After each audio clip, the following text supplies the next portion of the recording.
One of the oldest known sculptures in human history is not a warrior, not a king, not even a hunting scene.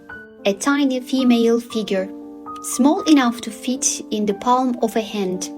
And today, we call her the Venus of Willendorf. This small figure was discovered in 1908 during an archaeological excavation near Willendorf in the Wachau Valley of Austria. Dating places it approximately between 30,000 to 25,000 BCE in the Upper Paleolithic period, in the middle of the Ice Age. But the real question is this: why did humanity make one of its first sculptures in the form of a woman? To understand that, we need to travel back to that time. 30,000 years ago, the world was nothing like today. The Ice Age, small nomadic communities, a daily struggle for survival. Will there be food tomorrow? Can we protect ourselves from cold? Will the children survive? Life was filled with uncertainty. And in such a world, people did something remarkable. They took the time to carve a small sculpture. That alone is extraordinary, because art seems like a luxury. But perhaps, on the contrary, art emerges most powerfully in times of fear.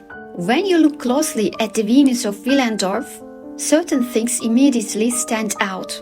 There is no face, no eyes, the feet are not clearly defined, but the breasts, belly, and hips are exaggeratedly large. This is a deliberate choice.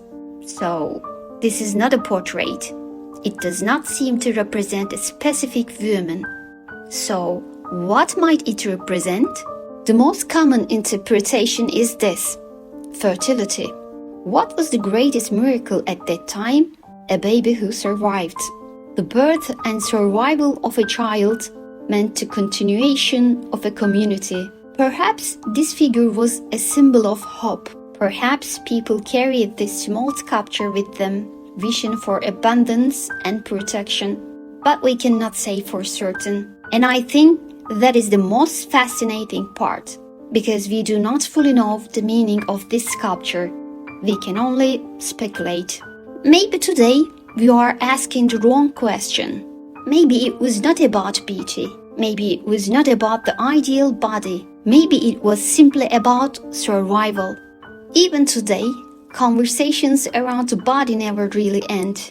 Beauty standards, the female body, fertility, power. 30,000 years have passed, but the body is still a symbol.